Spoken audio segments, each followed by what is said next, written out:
discusión que dé como resultado un orden institucional, un orden social, un orden económico, un orden político basado en la voluntad mayoritaria del pueblo chileno. Le damos la bienvenida a Salvador. Muchas gracias. Y abrimos también las preguntas para que resolvamos. La idea es que resolvamos todas las dudas, porque hay muchas dudas respecto a esto. ¿Cómo se haría? ¿Podemos hacerlo? ¿Lo podemos hacer sin parlamento? ¿Lo podemos hacer con un decreto, con una ley? La Constitución actual lo permite, el Tribunal Constitucional. Todas esas cosas necesitamos clarificarlas ahora. Yo solamente enfatizaría un punto, Marcel, y es que este no es un tema más dentro de nuestro programa, ni un tema más dentro de las reivindicaciones que actualmente están movilizando a la mayor parte del país. Este es quizás el tema más importante, puesto que es la llave bajo la cual podemos realizar las transformaciones que nosotros estamos proponiendo. Sin un cambio constitucional, sin una asamblea constituyente, porque en este tema el cómo y el qué van muy de la mano. No da lo mismo cómo cambiamos la Constitución, no da lo mismo cuál es el mecanismo para obtener este resultado que algunos han planteado. El cómo cambiamos la Constitución, el quiénes van a ser los actores que van a cambiar la Constitución, determina en gran parte qué Constitución vamos a obtener. Por tanto, de ahí, primero, nuestra prioridad y nuestro énfasis en que la única forma legítima y democrática de sustituir esta Constitución es vía Asamblea Constituyente, y segundo, que la única forma de hacer cambios profundos en Chile, porque hoy día la Constitución actual, que fue hecha para que esos cambios no puedan ocurrir, es a través de un cambio constitucional. Esos dos puntos quizás los pondría también como antecedente, porque contextualizan la importancia que nosotros le damos a la Asamblea Constituyente y a la reforma constitucional. Yo partiría diciendo lo siguiente: Chile nunca ha sido una verdadera democracia, porque todas las constituciones, o sea, todo el aparato jurídico, todo lo que es la institucionalidad, el Estado, el Parlamento, el sistema judicial, todo eso ha sido escrito, redactado, no sobre la base de la voluntad popular. Nunca hemos tenido una constitución democrática, nunca. Se han reformado, se han ido arreglando de tal manera que se ajusten en cierto modo y en cierta medida a la voluntad de la gran mayoría de los chilenos, pero nunca hemos podido constituir un grupo de personas elegidos democráticamente y directamente para que escriban esta constitución. Por lo tanto, y obviamente la última constitución, la de Pinochet, a la que encima le puso su nombre el señor Ricardo Lagos, que no quiero decir que ni fue ni es algo parecido a la presidencia de la República, porque me produce cierta depresión psicológica. Pero en fin, el tema es el siguiente: esa constitución fue redactada por 7 personas más o menos, ¿no? Todos hombres. Partamos por ahí, todos hombres, conservadores, miembros y pertenecientes a la élite más rancia y aristocrática de este país. Ellos redactaron la Constitución. Hoy, 17 millones de chilenos vivimos en función de cómo ellos entienden la vida, la religión, la política, la sociedad y la economía. Para mayor gravedad, fue aprobada en un plebiscito fraudulento, donde no habían registros electorales, donde los camiones con militares llegaban en masa a votar y donde prácticamente no existía ninguna manera de saber si efectivamente correspondía a la voluntad popular. Y donde hay testimonios de agentes de la CNI que han dicho que ellos fueron a votar varias veces durante el día en distintos centros de votación. O sea, ellos mismos lo reconocen. Esa es la Constitución que por 30 años nos ha regido. Obviamente no es tolerable tener que vivir bajo esos parámetros, y requiere necesariamente, porque 17 millones de chilenos no podemos regirnos con ese es el origen de esto. El fundamento de nuestra democracia es el autoritarismo, la falta de democracia, el no respeto. Y eso para nosotros es muy importante. Por eso decimos refundar la sociedad chilena, refundarla sobre los derechos y no sobre el lucro, porque además esta Constitución consagra el lucro como la forma fundacional de cómo se mueve y organiza esta sociedad. De allí la importancia no de reformar la Constitución, no de arreglarla, no de cambiarla, no, simplemente tomarla, botarla a la basura y sobre el fundamento de la democracia y la voluntad mayoritaria de los chilenos, crear la institucionalidad que nos debería regir. Eso es muy importante, el tema de origen de esta Constitución, puesto que uno de sus principales ideólogos y referentes, que es Jaime Guzmán, reconocido admirador del franquismo en su primera etapa de estudio y luego del nazismo, de uno de los ideólogos del nazismo, Carl Schmitt, bueno, él dijo textualmente, porque además nosotros tenemos quizás la suerte de tener documentadas todas las discusiones constitucionales que dieron origen a la actual Constitución en las actas constituyentes. Él dijo el año 79 explícitamente que esta Constitución debía convertirse o debía servir para que, independiente de quien ejerza el poder político, los resultados de la acción de quienes ejercen ese poder no sean muy distintos a lo que ellos mismos harían en esa situación. Quiere decir que es una Constitución que fue hecha con trampa, es una Constitución que fue hecha para perpetuar el legado y el proyecto de la dictadura, que, como bien decía Marcel, básicamente era un triunvirato entre militares, Chicago Boys y el sector más confesional y retrógrado de la Iglesia Católica.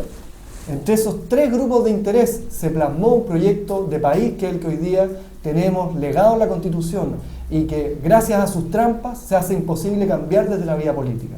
Por tanto, es muy importante conectar siempre que hay un vicio de origen. Esta Constitución fue fraudulenta, fue impuesta, pero además hay un vicio de contenido. No permite que se cambie por la vía política y no permite que hagamos las transformaciones que el país necesita desde la institucionalidad. Ya, podríamos, por ejemplo, partir por ahí. No sé si hay alguna pregunta.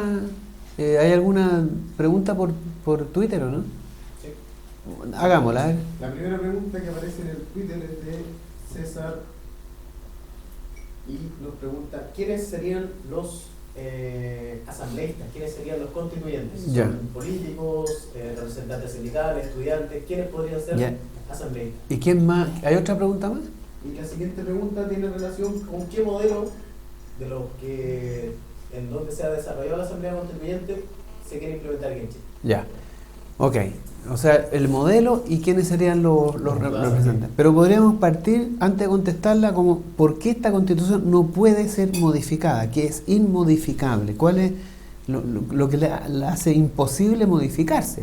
Sí. Bueno, tiene trampas que son de distinta índole, y las más explícitas, que son las trampas políticas, son básicamente 4. La primera trampa es la trampa de acceso a la participación política, que es la ley de partidos. Hoy día nosotros seguimos con la ley de partidos vigente en la dictadura. Incluso hoy día hay un proyecto de ley en el Senado que busca ser aún más discriminador con la barrera de entrada a nuevos partidos, pero básicamente esa es una barrera económica, es una barrera que implica que cada organización o cada grupo o colectivo de personas que se quieran organizar en torno a un partido político tengan que tener una cantidad de recursos para poder hacerlo. Eso es lo primero. Chile... porque para fundar un partido político tú tienes que tener 50.000 firmas más o menos, aproximadamente, y cada una de esas firmas tiene que estar legalizada ante notario y tiene que cumplir un conjunto de requisitos que le hacen por lo menos 50, 60, 70 millones de pesos hay que tener para poder inscribir un partido político, más o menos. Pero además hay que hacerlo en distintas regiones, 8 regiones. O sea, la cosa no es tan fácil y establece una limitación severa para que nuevos partidos políticos puedan inscribirse. Así. Y eso se agudiza en el caso de partidos o de nuevos partidos que no formen parte del proyecto de la dictadura. Por ejemplo, ¿por qué lo digo? La ley de partido exige que cada partido, para mantener su legalidad, debe obtener solo en las elecciones de diputados, no en la de senadores, no en la presidencial, no en la municipal, no ahora en la de Cores. Solo en la elección de diputados debe mantener o el 5% de la elección o sacar al menos 3 diputados. Eso podría ser razonable en el marco de un sistema electoral democrático. Pero en el marco de un sistema electoral binominal, en donde se le obliga a todos los partidos a ser parte de las 2 grandes coaliciones si quiere realmente obtener un cupo o un escaño, se hace muy difícil. Por tanto, es muy difícil tener un parlamentario con el sistema binominal. A menos que Eso ese que- parlamentario se subordine a una de las dos grandes coaliciones. Claro. Que es la trampa en el fondo, o la condición que pone el sistema para que tú puedas ser actor. ¿Qué es lo que le pasa a los comunistas? Que es lo que hoy día le está pasando a los comunistas. Pues, si ustedes quieren tener un escaño, tienen que subordinarse a una de las dos grandes Y coaliciones. si eso no se puede, entonces tienes que tener el 5% en Y si no, diputados. tienes que tener el 5%. Y eso no es tan fácil. Eso no es tan fácil porque en primera elección, cuando tú compites contra candidatos que, en el caso como el actual, que llevan 4 elecciones, que tienen redes clientelares en los distritos, se hace muy difícil. Y tienen recursos. Y que tienen recursos de los grupos Correcto. económicos. Porque una campaña, ¿cuánto cuesta una campaña de diputados?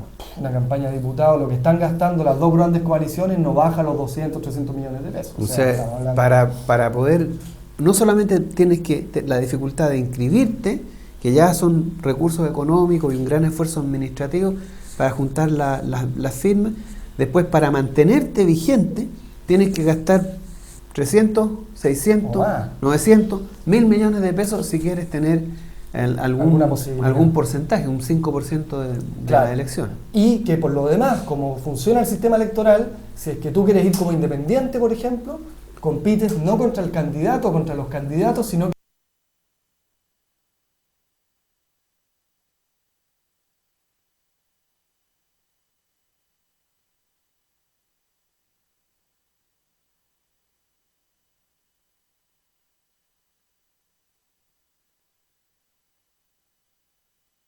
que contra las otras listas. Por tanto, estás compitiendo también con desventaja comparativa en relación al resto, en donde ellos suman votación, y así ha pasado. Claro. Jaime Guzmán fue senador binominal, Fulvio Rossi en la última elección.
Representación parlamentaria, y una segunda condicionante que genera el sistema binominal es que le da poder de veto a una minoría que es permanentemente derrotada en las elecciones.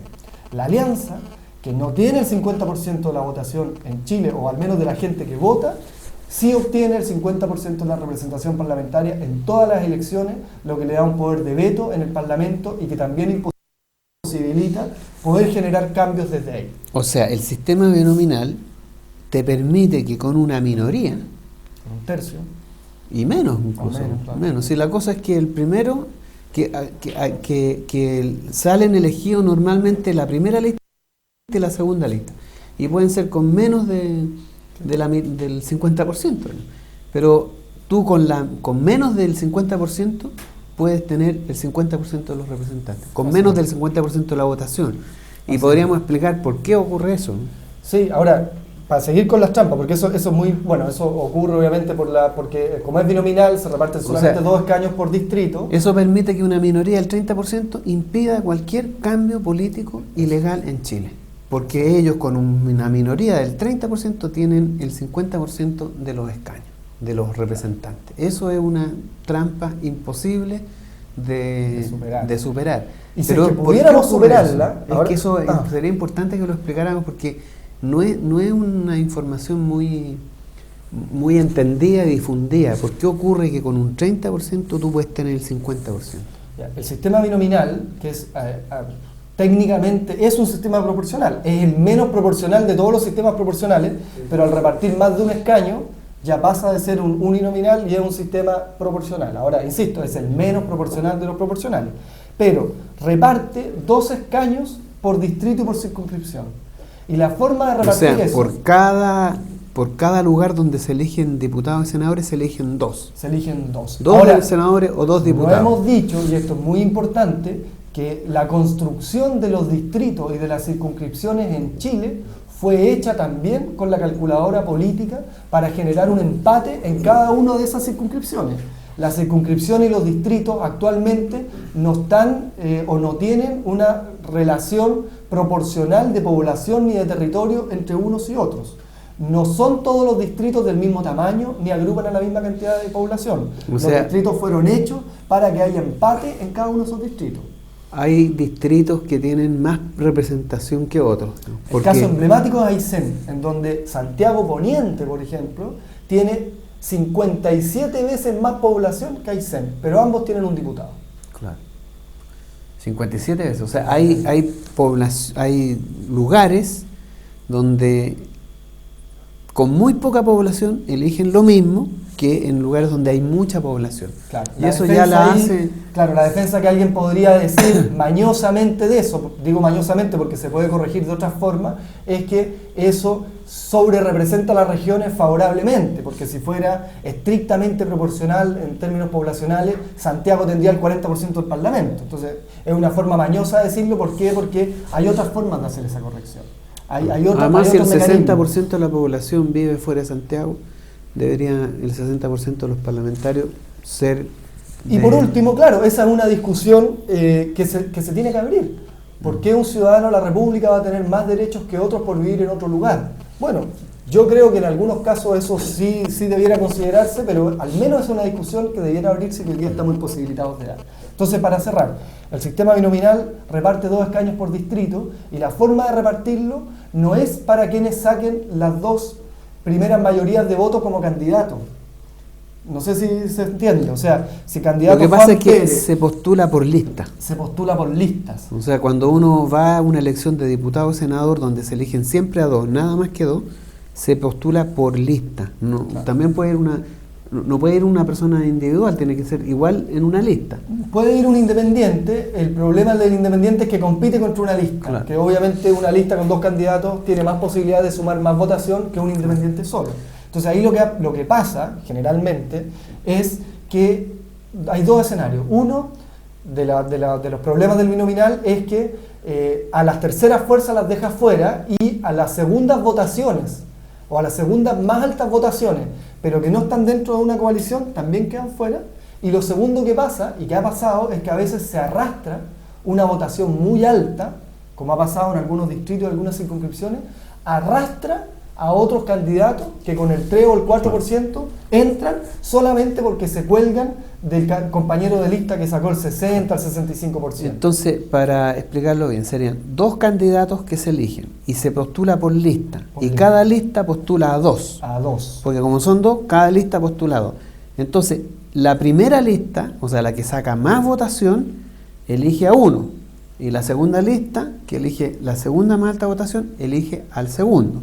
Sí y solo si la primera lista, la que saca más votación, no duplica a la segunda lista. Claro, y la fórmula de eso, que se llama método de Hond, es que se agarran las sumas de todas las listas y se dividen por la cantidad de escaños que se va a repartir. Y por tanto, los grupos de votos de cada lista en esa división, ahí se divide por prioridad entre quienes sacaron más. Entonces yo puedo tener una lista, la lista A, por ejemplo, con un candidato que saque 50 votos y el segundo candidato que saque 0 votos, pero tiene 50. Y la otra lista tiene 2 candidatos, uno que sacó 20 y el otro 20.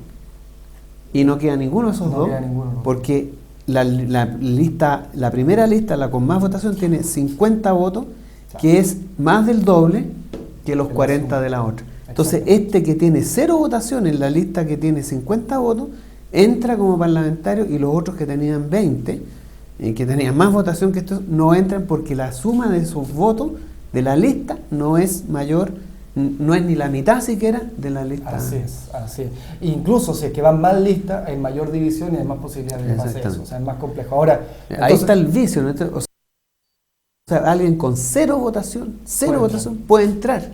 Sí, que tiene porque muy buen compañero si su lista si su compañero de lista, si su lista duplica la votación de los otros, la duplica, está dentro. Claro, entonces tenemos ese problema del binominal, pero además es muy difícil doblar, insisto, porque se hicieron los distritos y las circunscripciones con una calculadora en donde los grupos de la dictadura lo que buscaron era que hubiera empate y que ojalá no se pudiera doblar en ningún lugar, ¿no? O sea que también hay que cambiar los distritos, ¿no? Hay que reterritorializar el país, eso es fundamental. Ahora, si es que lográsemos tener una mayoría parlamentaria, aún a pesar de todo esto, a pesar de la ley de partidos y a pesar del sistema electoral, nos encontramos con una tercera trampa política, que son los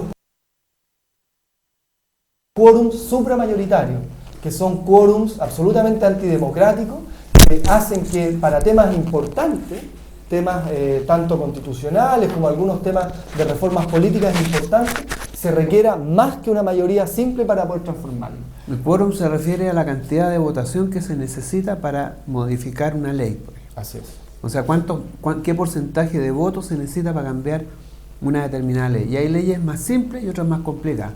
Claro. ¿Y cuáles son las más complicadas? Las que cambian la más Constitución, las más importantes. Las que estructuran este país, las que permiten que el lucro esté sacralizado. Esas son las leyes que exigen 4/7 más o menos. Claro, entonces ahí ese 30% minoritario que hablábamos todo el rato ejerce su veto a través de esa ley de quórum supramayoritarios que también nosotros vamos a terminar porque es absolutamente antidemocrático. En cualquier democracia un quórum mínimo es un 50+1 y con eso basta para reformar cualquier ley. Y muchas leyes te exigen más del 50%. Más del 50%. Y como la UDI y Renovación Nacional en conjunto siempre tienen el 50%, es imposible cambiar las leyes que estructuran, que determinan la sociedad en que vivimos. Claro. Ahora, y si incluso pasáramos esa tercera trampa, porque por eso este es un sistema muy bien armado desde dentro para que no se pueda reformar, si logramos constituir un partido contra todo lo que establece la ley, barreras económicas, electorales, si además logramos derrotar al binominal, que también es muy difícil, dado todas las cosas que hemos hablado, y además logramos constituir una mayoría parlamentaria, nos encontramos con la cuarta trampa, que es el Tribunal Constitucional, que es esta especie de comité de sabios, pero que en la práctica son 8 abogados que no ha elegido nadie, 8 abogados repartidos binominalmente entre la derecha y la concertación, cuyo único fin es no permitir ningún cambio sustancial a la Constitución. O sea, si llegáramos a tener en cada distrito, cosa que es imposible, un 60% y pudiésemos una tercera lista, que no tienen plata, que no tienen partido, que no tienen televisión,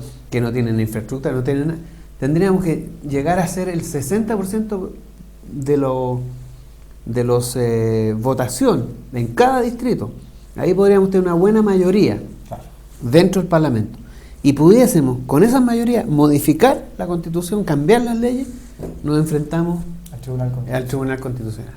Un grupo de señores que ganan muy bien, salidos desde la noche de los tiempos, que resucitan cada cierto número de años y están ahí permanentemente y son los custodios, los ángeles custodios de la ley del señor Guzmán, ¿no? Sí. Entonces estamos jodidos, digamos, o sea, no hay ninguna manera de cambiar esta Constitución. Y que nadie puede decir además que son agentes imparciales, porque si uno empieza a ver quiénes lo componen, José Antonio Veragallo, ahora María Luisa Abraham, que era la directora del segundo piso. ¿Aceptaron una mujer ahora? Hay una mujer. Claro, si uno empieza a ver además su composición, no es una composición de abogados, de constitucionalistas, de gente que realmente sea objetiva en pos del bien público o de la soberanía popular que ahí se pueda representar. Son operadores de las dos grandes coaliciones que están ahí para que las condiciones actuales, que sobrerepresentan a las dos coaliciones, porque la derecha no es el 50% del país, pero la concertación tampoco es el 50% del país, por tanto están los dos sobrerepresentados con este sistema. Bueno, el rol de esos operadores en el Tribunal Constitucional es que esa situación de privilegio que tienen hoy día no se modifique. Bueno, entonces está más o menos claro, esta Constitución es algo parecido al fondo que está siempre en el tarro de la basura, ¿no? El desecho y los resabios de lo más repugnante que hay en una casa, que es la basura, ¿no? ¿Y qué se hace con la basura? Se pesca el tarro de la basura, se deja afuera para que pasen esta noble gente que son los basureros, ¿no? Que sin ellos no estaríamos podridos, ¿no? Y si el olor de los barrios sería sería terrible, una inmundicia. Bueno, pero que se lo lleven. Ojalá a un lugar donde la incineren, no la dejen ahí en estos, ¿cómo se llaman? Estos depósitos de basura, porque puede volver a instalarse de nuevo. Hay que eliminarla totalmente. Ahora, ¿cómo se hace eso? ¿Cuál es el procedimiento para cambiar la Constitución? Ahora, ahí, y para no evadir las preguntas y cerrar con eso que es hay muy más importante. preguntas, ¿no? Es que hay más preguntas, pero para no evadir las dos anteriores, que pasamos por el lado, pero no las atacamos. Es que ahora vamos a contestarlas. Ahora vamos a eso. Primero, ¿quiénes participarían quiénes serían los constituyentes, los asambleístas? Los que elija el pueblo de Chile libremente. Así de simple. Nosotros, primero, vamos a terminar con el monopolio de la representación política que actualmente tienen los partidos de la ley de partidos de Pinochet. Por tanto, todos los que quieran ser candidatos van a poder ser candidatos sin ningún tipo de condición. Y lo segundo es que, dado que nuestro pacto social actual, que fue impuesto, no ha sido acordado, pero de todos modos reconoce a los mayores de 14 años como sujetos de responsabilidad penal y por tanto como sujetos políticos que tienen que aceptar las leyes, nosotros también le vamos a dar la oportunidad de poder ser parte de la construcción de las leyes, porque yo solamente acepto leyes legítimas en la medida en que puedo ser parte de su construcción. Por tanto, vamos a hacer, y es una propuesta muy innovadora de Marcel, que desde los 14 años todos los chilenos y chilenas que vivan o no vivan en Chile puedan participar, ser candidatos y votar en la elección de la Asamblea. Esa es una propuesta nuestra.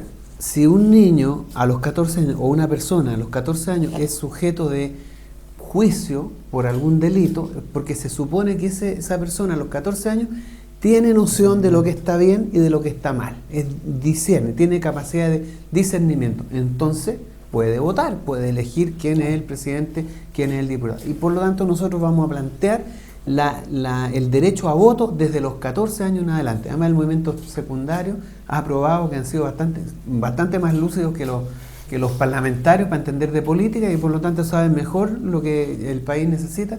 Así que nosotros planteamos eso como elemento importante. Ahora, para contestar, aterrizar aquí a Salvador, ¿puede un dirigente sindical, por ejemplo, ser miembro y debería ser miembro, porque nosotros hemos planteado ciertos criterios. Del conjunto de representantes que deberían estar en la Asamblea Constituyente y serían los que redactaran la nueva Constitución, al menos el 50% deberían ser mujeres, sí o sí. Nada de que, bueno, la mitad de los chilenos son mujeres, por lo tanto, 50% tienen que ser mujeres. El 60% de los chilenos viven en regiones. El 60% de los miembros de la Asamblea Constituyente tienen que ser de regiones, genuinamente, pues, no así de estos de los que mandan de acá. No tienen que ser parlamentarios, esa debería ser una condición clarísima. No tienen que ser parlamentarios, tienen que ser dirigentes sociales, académicos, dueñas de casa, estudiantes, trabajadores. Los trabajadores tienen que estar absolutamente representados en esto. Las distintas organizaciones sindicales deben presentar sus candidatos para que sean elegidos por los chilenos a ser miembros de esta asamblea. La idea es que sea genuinamente un reflejo de lo que es el Chile real, el Chile de verdad. No estos que tienen derecho a candidatearse porque tienen plata o financiamiento de los grupos económicos. Esos serían los que integrarían esta asamblea, serían elegidos por votación popular, directa, y además serían los responsables de redactar esta nueva Constitución. Y una vez redactada esta nueva Constitución, que va a ser dentro de un proceso de discusión, o sea, van a redactar algo y van a volver a sus bases, lo van a discutir con sus bases, van a generar una primera aprobación en las distintas asambleas donde fueron elegidos los representantes, hasta llegar a un texto final. Y ese texto final debe ser refrendado, debe ser aprobado finalmente por otro plebiscito. Y con esa aprobación global de los chilenos, si esta es la Constitución que nosotros queremos, entonces ahí viene la renuncia de todas las autoridades políticas de este país. porque todas las autoridades políticas de este país hoy día están sustentadas y serían sustentadas sobre la base de una constitución ilegítima y no democrática. Y ahí tiene que elegirse un nuevo parlamento y un nuevo ejecutivo, y nosotros estamos planteando y esperamos que también las autoridades del Poder Judicial sean elegidas por votación popular. No puede ser este escándalo que están armando ahora, porque todos los días hacen escándalo, con la señora Ana Gloria Chevesich, que no la quieren en el Poder Judicial porque como le hizo el Mob Gate y le indagó hasta las cosas más sucias a la Concertación, no la quieren dejar pasar. O sea, estos señores, los parlamentarios, más el Ejecutivo, son los que eligen a otro poder del Estado. En una democracia, todos los poderes del Estado deben ser elegidos democráticamente. Jueces, presidente y ministro y parlamentarios. Esa es más o menos la idea del proceso que nosotros hemos puesto a funcionar. Porque ya partió esto el sábado pasado en Santiago y va a seguir también en regiones, el poder constituyente, iniciar el poder constituyente. Eso es muy importante. Yo creo que contestamos la primera pregunta. Sí, pero eso es muy importante y nos da el paso a la segunda, porque nos preguntan cuáles son nuestros referentes. Nuestro referente es Chile, nuestro referente es nuestra propia historia y nuestro referente es lo que está pasando hoy día en Chile. Por tanto, nuestra forma o cómo nosotros pensamos que se debe desarrollar este proceso constituyente es totalmente vinculado con nuestras tradiciones y nuestras formas de participación junto con lo que está pasando actualmente. O sea, se echó a andar este proceso constituyente que yo diría el sábado tuvo un hito importante, pero inició quizás simbólicamente el 2005 cuando los pingüinos asumen desde sí la soberanía y exigen... Los ciudadanos de 14. Claro, los ciudadanos de 14, y en 2011 tuvo otro hito importante. Esto se echó a andar. Esto no tiene vuelta y esto va a ser a la chilena. Yo creo que eso es algo muy importante. Sí, pero es importante también decir que esto no es una utopía, no es una cosa así como que estamos inventando algo que no ha existido en ninguna parte del mundo. En todas partes del mundo las constituciones se han creado sobre la base de la voluntad popular. Y eso recientemente y en el pasado, Estados Unidos se funda sobre eso. La Constitución de Francia también. En Islandia recientemente, en Bolivia recientemente, en Ecuador recientemente. O sea, en todo momento histórico y en todo lugar del planeta han habido procesos constituyentes donde sus pueblos eligen la Constitución. Es absolutamente de sentido común. Si lo descabellado es lo que nosotros estamos viviendo hoy día, es algo absurdo, es digno de un manicomio, de un hospital psiquiátrico. Acá todos funcionamos sobre la base del loco mayor. El loco mayor inventó las leyes y todos funcionando de acuerdo, marchando, hablando, pensando, comportándonos de acuerdo a lo que el más loco de todos los locos del hospital psiquiátrico inventó. Eso es descabellado, es absurdo, no lo podemos aceptar. Y por eso nosotros estamos diciendo aquí lo primero, lo central, lo fundamental, poder constituyente, una nueva constitución que ordene las cosas y nos ponga en la realidad, en la cordura, porque esta es una cuestión de cordura, ¿no? Sí. De hecho, Chile es el único país en el mundo en donde luego del término de una dictadura no hubo una revisión y un cambio constitucional que diera paso a una nueva democracia. Es el único país en el mundo que mantiene en democracia una constitución hecha en dictadura. Hoy día, las revueltas que vimos hace unos años en Medio Oriente, por ejemplo, Túnez, está en un proceso constituyente. Ahí no sería para nadie lógico ni legítimo haber mantenido el régimen anterior como el régimen que va a dictar las normas y la institucionalidad. Y en países donde tienen hasta reyes, como ¿cómo se llama este país africano, norafricano? Marruecos. En Marruecos, con un sistema monárquico, el pueblo ha discutido una constitución. Entonces, ¿cómo va a ser absurdo que nosotros, que somos un país moderno, porque somos hijos de la modernidad, todos los países latinoamericanos nacen con el proyecto moderno, el descubrimiento de América y las luchas por la independencia son fundamentalmente la esencia misma de la modernidad. Países modernos que no hemos tenido historia, salvo en la época colonial, pero como países constituidos por sus ciudadanos, nunca hemos sido monárquicos. Somos países modernos, estados modernos. El único país que no tiene una constitución democrática es francamente absurdo. Sí. Es inaceptable, son 17 millones de chilenos, no somos 1 millón de los que habíamos hace 20 años atrás. O O sea, hace no sabemos 60 verdad años cuántos atrás. somos ahora. No, no sabemos. Aproximadamente Hay algunos que no estamos en el... Ahora, en eso el es súper INE. importante decirlo porque nos da el pase a la pregunta que nos hicieron. Lo absurdo no es que queramos cambiar la Constitución, lo absurdo es que haya personas que insistan en que hay que mantener la Constitución de la dictadura. Eso es lo absurdo. Y ahí está el por señor lo mismo- Alamán, el señor Longueira, el señor Golborne, el señor Orrego, el señor Velasco, Señor no Escalona. quieren cambiar la Constitución, Escalona.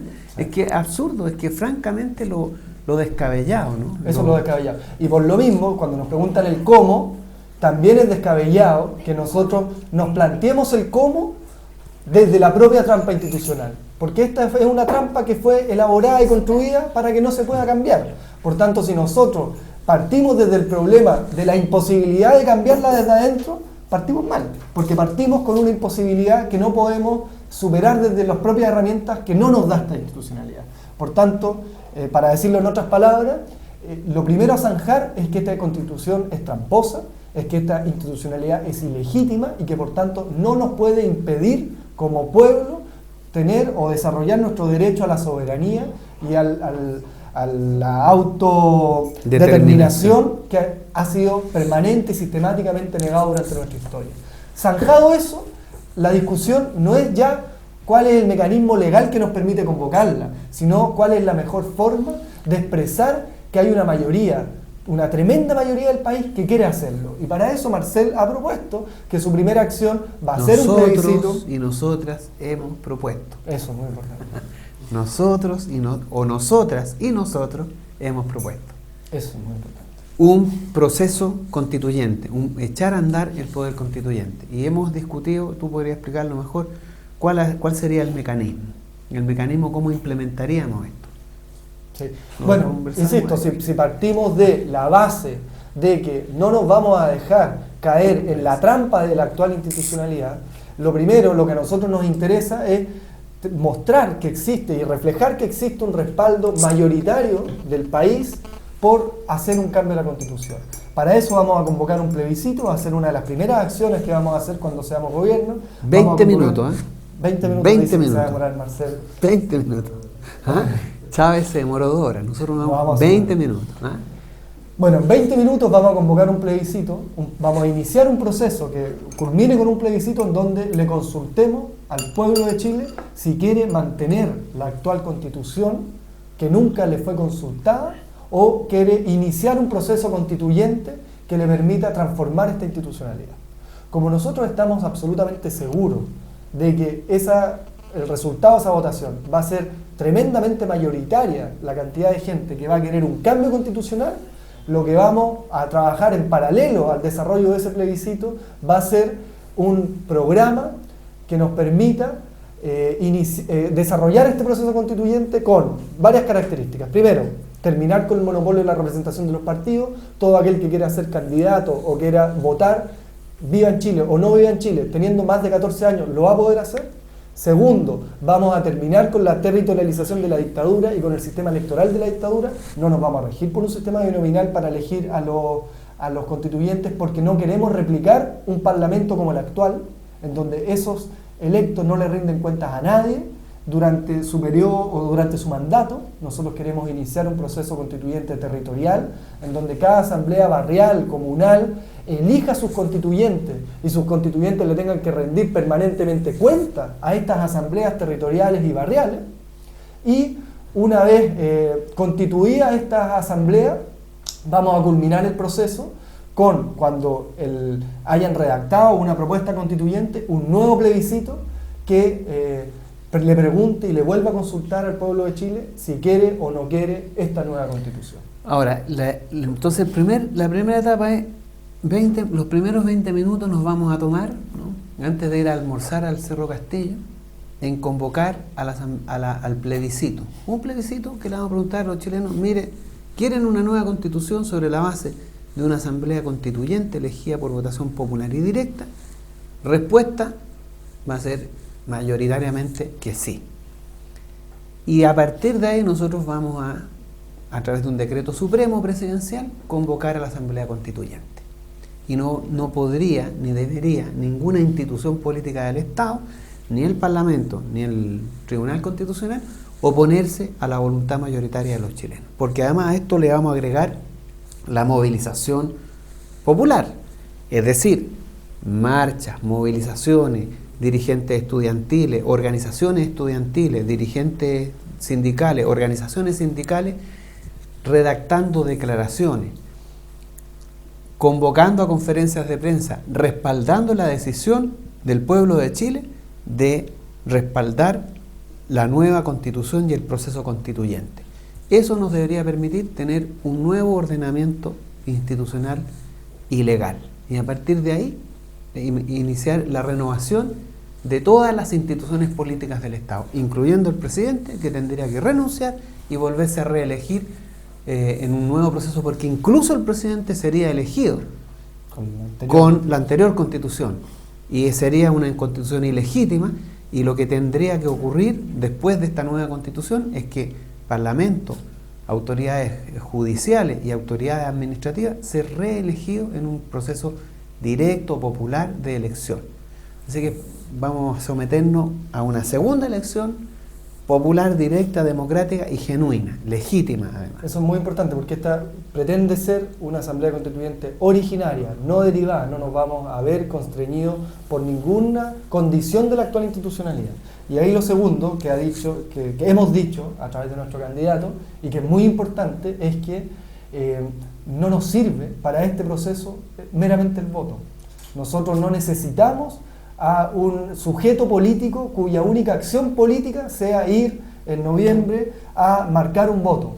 Para todos estos objetivos que nos estamos proponiendo, nosotros necesitamos un voto con conciencia política, un voto con movilización, un voto que esté dispuesto a defender los cambios que quiere en la calle, en los medios de comunicación, en sus organizaciones, en sus espacios naturales, su familia, su casa, sus lugares de trabajo, sus escuelas, sus universidades. Ese es el voto que nosotros necesitamos.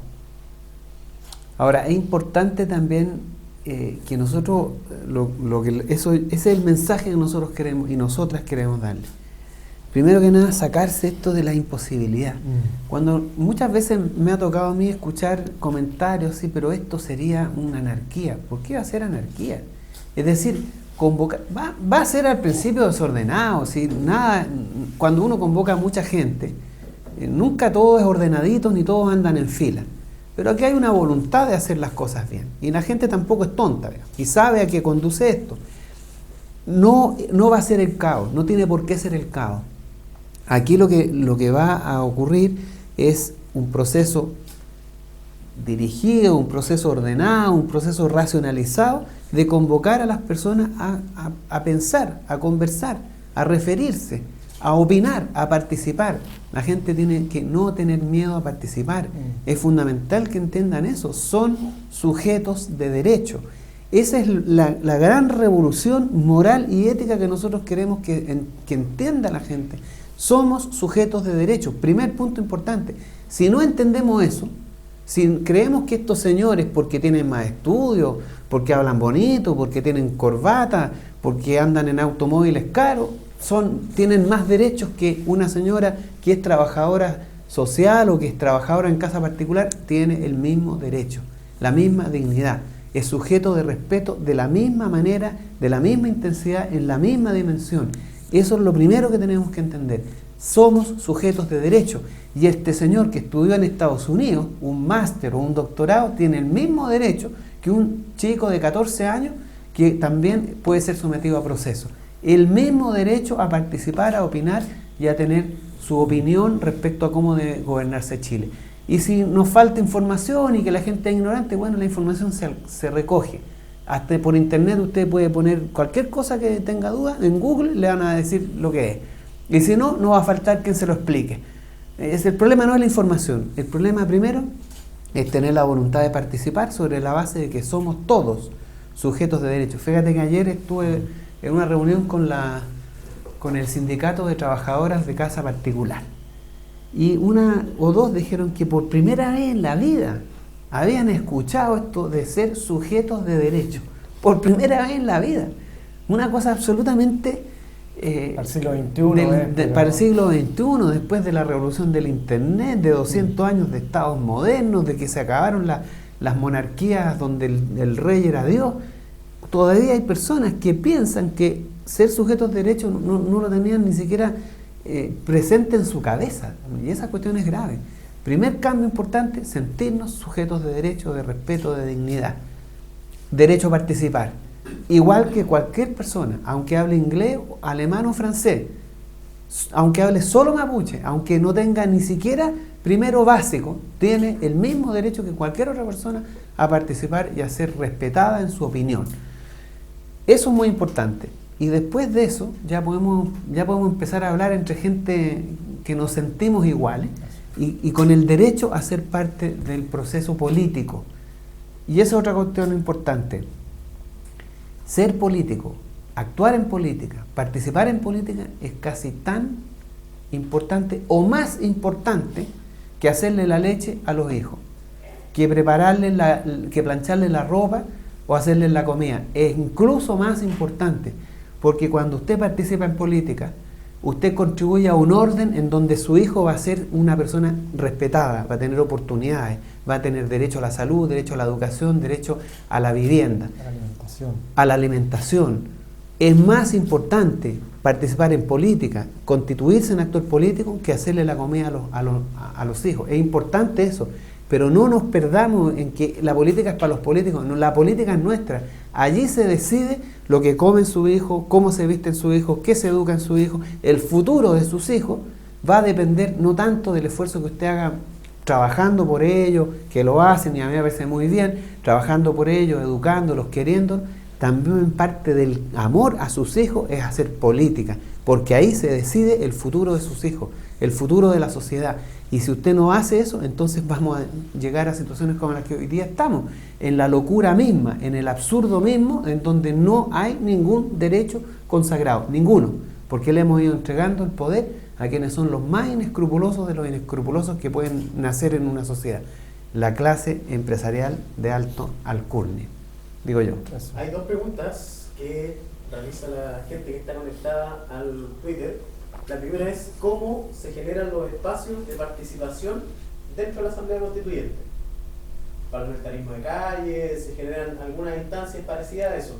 Y la otra tiene que ver con lo último que decía Marcel, es que cómo se revierte la posición de los grupos empresariales y de las grandes cúpulas políticas que están en contra de la Asamblea Constituyente. La primera pregunta no me queda muy clara. ¿Cómo se hace participativo real el proceso de la Asamblea Constituyente? ¿Cómo se baja a la ciudadanía de la Asamblea Constituyente? Bueno, lo primero que hay que definir, creo yo, digamos, no sé qué pensará Salvador, aquí nosotros tenemos que definir un lugar de referencia de los delegados, ¿no? O sea, estos delegados son elegidos democráticamente por algún grupo de personas, digamos, ¿no? Puede ser una asociación sindical, puede ser una asociación estudiantil, ¿no? Que tienen derecho, por la forma en cómo hemos estructurado el proceso de elección y de representación, de elegir 1, 2, 3, qué sé yo, dependiendo de cómo sea la repartición de los cargos, ¿no es cierto? Entonces, si hay un grupo, una asociación de estudiantes que eligen 4 delegados, esos 4 delegados van a juntarse en esta asamblea, van a discutir, por ejemplo, vamos a discutir el rol del Estado. El Estado tiene que ser capaz de crear nuevas empresas o no crear empresas. Tiene que ser, o la educación, por ejemplo. ¿La educación en Chile va a ser gratuita o va a ser pagada? Eso se va a discutir, se va a redactar un primer documento sobre la educación. ¿Cómo queremos la educación? Y estos 4 delegados van a ir a sus bases después, lo van a discutir con sus bases y van a tener que aprobarlo o desaprobarlo o hacer alguna modificación, algún cambio. Vuelven a la asamblea, se discuten los nuevos textos, bajan de nuevo a la base, hasta que una vez que haya acuerdo en cada uno de esos puntos, se da por aprobado el nuevo texto de la Constitución, ¿no? Esa es básicamente la forma. Los representantes no caen del cielo, son de alguna manera elegidos por un grupo de referencia, ¿no? no sé, pues en la comuna de La Legua, por ejemplo, tendrán derecho a elegir 1, 2, 3, no sé cuántos delegados. Eso, los números hay que definirlos en función de cuál sería la mejor manera de representar a todos los chilenos territorialmente. Bueno, ese grupo de referencia va a discutir con sus delegados los textos que se redacten dentro de la Asamblea Constituyente. Y así debería ser el proceso. También podemos hablar de las redes sociales, se pueden armar grupos a través de redes sociales para que discutan y se vaya, por ejemplo, poniendo los textos que se han redactado y que haya un proceso de participación por redes sociales respecto a estos textos. La cosa es que finalmente sobre una amplia y masiva discusión en las organizaciones estudiantiles, sindicales, sociales, se va a discutir cada uno de los puntos. Y esa nueva redacción debería ser finalmente refrendada, aprobada, finalmente en un nuevo plebiscito para que le dé sí o no a esta Constitución. Pero que ya va a haber sido discutida, que ya va a haber sido en las bases, por medios de redes sociales. Eso también se hizo en Islandia, se discutió por redes sociales los contenidos de la nueva Constitución, ¿no? Y ahí eso no es tan complicado, pues sí, tampoco es muy diversa las opiniones que puedan haber sobre cómo debe ser la educación, la salud, la vivienda. El presidente lo vamos a elegir por 6 años, por 4, bueno, todas esas cosas se pueden ampliamente discutir y los medios, digamos, la tecnología, las comunicaciones permite rápidamente sintetizar la discusión y el debate. Así se debería ser, creo que así contestamos a preguntas. Y de la forma de organizarse, además, tenemos experiencias recientes en el país que han mostrado que se puede. Magallanes, Freirina, el movimiento estudiantil, que se basa sobre el asambleísmo, ¿no? Que las decisiones del movimiento, sobre todo el movimiento secundario, se ha hecho sobre la base de asamblea. Claro. Y las asambleas han probado ser políticamente bastante más lúcidas que los parlamentarios. Así es, y con el cambio de paradigma de que quienes son de una u otra forma representantes, más que representantes, son voceros de sus espacios en ese lugar, y no representantes como estamos acostumbrados a que sean los representantes, y es que se llevan esa representación para la casa, hacen lo que quieren con esa representación, no le rinden cuentas a nadie, y luego con todas las trampas que hemos hablado se reeligen fácilmente y reproducen este sistema que se lo conocen de memoria. Nosotros, insisto, no queremos reproducir un parlamento como el actual, pero con otros actores. Queremos que el proceso constituyente realmente logre reflejar a la completa diversidad que existe en Chile. No vamos a dejar afuera a los sectores que hoy día tienen ese 30-40% de veto y que impiden cualquier cambio. Simplemente ellos van a representar lo que realmente vale, que son el 1% del país, ese 1% rico que protege actualmente este modelo hecho para ellos. Bueno, ellos van a tener el 1% de la representación en la Asamblea Constituyente, que eso es lo que son, pero no el 30%, 40% o 50%, o si incluimos la concertación en la práctica, que ocurre, yo diría el 100% que tienen hoy día. Cuando existió la Revolución Francesa, que dio origen a las democracias y a la concepción de los derechos humanos, existían, previo a la Asamblea Constituyente, un sistema muy parecido al que tenemos hoy día. Sí, eso es curioso, era el de los estados generales. Habían 3 estados: la monarquía, digamos la aristocracia, la monarquía, el clero, la iglesia, y el tercer estado, que era el pueblo. Eran 3 estados: la monarquía, los reyes, los condes, los varones, ¿no? las baronesas. Ellos eran parte de un estado. Después estaba el clero, la iglesia, y después el tercer estado, que era el pueblo, digamos, la gran mayoría. Cada uno tenía un representante en los estados generales, o sea, en el parlamento, tenían un representante. O sea, el clero tenía 1/3, la monarquía tenía otro tercio y el tercer estado otro tercio.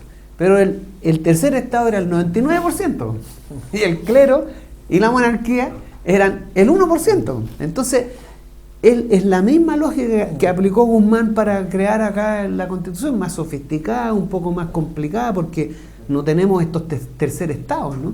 Pero en el fondo es sobre representar a las minorías que tienen el control y que manejan la sociedad en su conjunto, ¿no? Esa clase se hace sobre representar. Y al pueblo de Chile, la gran mayoría, la voluntad popular, subrepresentada. Eso claramente no A mí puede hoy día ocurrir. no me representa ningún parlamentario de los casi 200 que hay. Polman, con el financiamiento de las campañas que hace, debe representarlo unos 80, 90, que serán los que les pasará o más, quizás. 100% que les estaríamos pasará diciendo. el financiamiento de las campañas. Eso Lo que pasa es que Polman debe tener como 25%, Lux otro 25%, caso, Mate otro 25%. Así se deben repartir los parlamentarios, ¿no? Dependiendo ¿A qué comisión participa? ¿A qué comisión participa? ¿Ah? Hay 7 familias que tienen a todos los de la Comisión de Pesca adentro, que son los que le entregaron el mar, ¿no? La mayoría debe estar bien financiado por las multinacionales dueños del cobre, y así. Y eso se ha sabido, digamos, ¿no? Hay una pregunta en el Twitter que dice que la Asamblea Constituyente ha sido demonizada por ciertos sectores a partir de lo que pasó en Venezuela. Por el clero y la nobleza, digamos. Exactamente. Y nos piden ejemplos de otros lugares donde se haya desarrollado la Asamblea Constituyente como un proceso. Mira, son todos los ejemplos de realidades muy distintas, así como la de Chile hoy día es distinta a cualquier otra realidad en donde se haya dado. Sin embargo, son todos igualmente válidos. Marcela hablaba de Estados Unidos, de Francia, por mencionar algunos países de los que iniciaron son estos procesos. de los que son nuestros referentes, porque claro, y que nadie podría demonizar, decir que la ningún país Constitución- latinoamericano para nosotros es referente, porque nosotros somos Claro. parte de la OCDE, somos país desarrollado, Somos iguales. incluso estamos haciendo políticas Mm. de promover la natalidad, porque los países de alto desarrollo son los que reducen la natalidad. Claro, tenemos Así esos que problemas. nuestro referente, digamos, para ser consistente con el clero y la nobleza, es Francia, Estados Unidos, Holanda, Bélgica. Son países que han sido fundados sobre España, Alemania, Suiza, Portugal, todos países que han tenido, Islandia, bueno ahora, todos países que han tenido procesos constituyentes y que tienen democracia con que uno pudiera cuestionar algunos elementos, pero que en su origen son inmensamente más avanzadas que la nuestra. y que han sido sobre la base de una asamblea constituyente. En América Latina tenemos Argentina, Colombia, Perú, Ecuador, Bolivia, Venezuela. Entonces, hay México. México, hay miles de referentes, o sea, cientos de referentes. O sea, todos son referentes. Claro, nadie podría decir que Colombia es un régimen chavista o que lo era cuando hizo el proceso constituyente. Todo lo contrario, era un gobierno más bien de derecha. Y ese fue una cosa bien particular, porque el caso colombiano es sobre la base de, en el voto, la presión estudiantil. Los estudiantes hicieron una campaña y en unas elecciones presidenciales escribieron Asamblea Constituyente o la quinta. Pidieron una séptima papeleta, que es lo que hoy día se parece a la cuarta urna, que es incorporar junto con la urna que va a haber para elecciones presidenciales y la que va a haber para senadores y diputados, no sabemos todavía cómo va a ser el tema de los cores, incorporar una urna adicional que pregunte al país si quiere o no quiere cambiar la Constitución. Eso hicieron en Colombia el 91. Y lo escribieron en un papel, en los votos ya existentes. Así es. Más de 2 millones de personas lo escribieron. Y como resultado de eso, los tribunales de justicia exigieron al sistema electoral que pusieran la séptima papeleta. Y en la séptima papeleta, el 70% de los colombianos votó favorablemente la idea de una nueva constitución. Hoy día Túnez, que copó los medios de comunicación hace algunos años cuando tuvo una situación interna compleja, está pasando por un proceso constituyente del cual no tenemos noticias, por ejemplo, así como no tuvimos de Islandia, que fue otro reciente.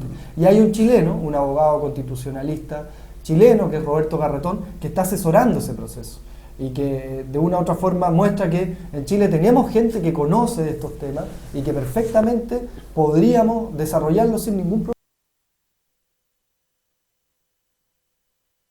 problema. Así como se está desarrollando en otro lado del mundo, en Chile también tenemos gente que sabe y que podría ayudarnos a desarrollar sin ningún problema un proceso global. Sí, lo que uno teme de esto es que la gente, los chilenos se sienten como que ellos no se podría ocurrir esto en Chile, es una utopía, te dicen, ¿no? Esto es irreal, o sea, está en el horizonte de lo irreal, cuando en el mundo entero es una realidad contundente, maciza, en este país no es. Deberíamos empezar a preguntarnos por qué ocurren esas cosas, ¿no? ¿Por qué nosotros pensamos que eso sería poco menos que traer el paraíso a la tierra? o que Jesucristo apareciera por segunda vez en este mundo. Es así como lo siente la gente. Primer cambio, entonces, entender que esto es lo normal, y lo anormal es lo que nosotros vivimos. Esto que nosotros vivimos como chilenos es lo anormal, lo descabellado, lo absolutamente fuera de realidad. El mundo funciona de otra manera. Somos nosotros una especie de planeta que está fuera del país, en donde los marcianos nos gobiernan, y son unos marcianos bastante crueles, porque tener a Chile trabajando 12 horas promedio, con sueldos indecentes, sin derecho a la salud, sin derecho a la vivienda, a cuestiones crueles se viven en Chile, ¿no? Mujeres que trabajan con pañales desechables, y parece normal eso, es normal. A nadie le parece un escándalo para salir inmediatamente a pedirle la renuncia a toda la autoridad de este país. Lo normal se ha hecho, lo loco, lo absurdo, lo irracional se ha convertido en una normalidad. Y nosotros eso entendemos que tenemos que cambiarlo, y que hay que hacerlo ahora, no en 500 años más, no para las próximas elecciones. Ahora tenemos que cambiar esto, porque la tasa de femicidio, porque los suicidios, porque cómo crece el suicidio adolescente, es que es una cosa gravísima, y esa cosa no se dice, no se informa, y esto tiene que ver con la Constitución, con un sistema que amarra, ¿no? Es como que nos tuvieran a todos amarrados a las sillas, y eso claro, hemos tanto tiempo acostumbrados a estar amarrados que ya no sabemos qué es lo que es no estar amarrados. Eso es lo grave. Además, porque nos da vergüenza, y yo no sé cómo a nadie más le puede dar vergüenza que todo esto que nosotros hemos tenido que soportar o hemos tenido que ver, se lo tengamos que reproducir a nuestros hijos, a nuestros nietos, y que nosotros, además, decirles que no hicimos nada o no pudimos cambiarlo. Eso es una vergüenza personal y colectiva que yo creo que como pueblo no estamos dispuestos a seguir manteniendo. ¿Hay más preguntas? Sí, hay una pregunta. Tiene relación con lo que dice Lucas, que es respecto a un cronograma. ¿Cuánto tiempo demoraría en la Asamblea Constituyente en evacuar el nuevo documento? Yo creo que con 6 meses estamos listos. 6 meses. Hay que andar rápido, o sea, las cosas hay que hacerlas. En 6 meses tenemos que ser capaces de hacerlo, ¿no? El plebiscito se despacha en 1 mes, ¿sí? Se convoca a la Asamblea Constituyente y tiene 5 meses para despachar el texto, y a lo largo del primer año de gobierno nosotros ya deberíamos tener nuevas autoridades, nuevos parlamentos, o sea, hay que hacerlo rápido. También depende de la voluntad de la gente, digamos, ¿no? Y si queremos hacerlo, si nos disponemos a hacerlo, si ponemos nuestra voluntad, nuestra energía, vamos a poder hacerlo, ¿no?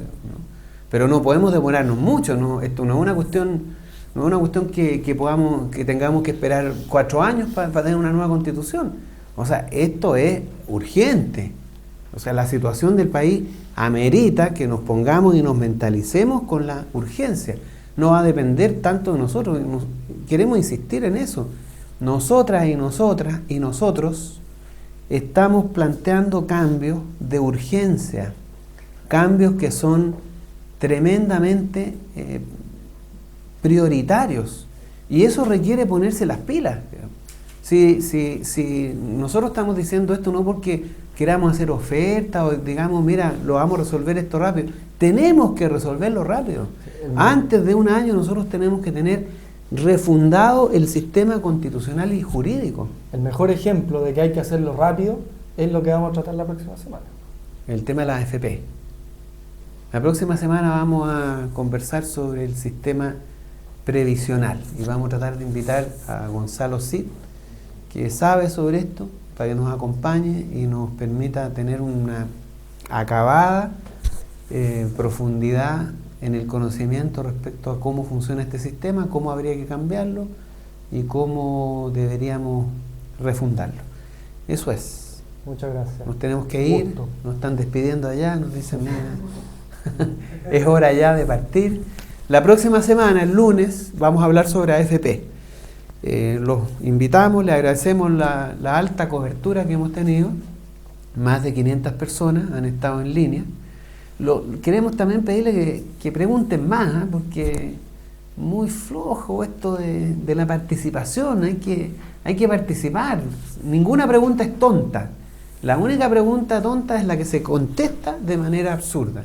Cualquier pregunta siempre emerge de alguna falta de información, de alguien que nos conoce algo, y los que estamos en el foro acá tenemos la obligación de responder adecuadamente. Así que hay que participar en esto, preguntar, discutir, contraargumentar. Esa es una democracia participativa. Y eso es lo que nosotros queremos hacer, refundar el país sobre los derechos, sobre la democracia, sobre la voluntad de las mayorías.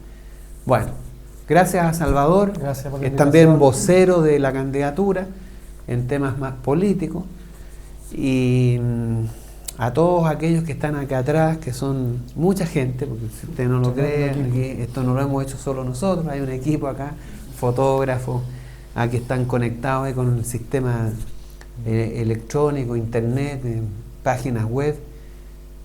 También le agradecemos el trabajo, la voluntad, el entusiasmo, porque acá si hay algo que esta candidatura tiene, es entusiasmo. Es impresionante. El gran capital, el fundamento, el apoyo, el financiamiento de esta campaña, para los que nosotros lo vamos a poner, vamos a hacer en nuestra página web vamos a poner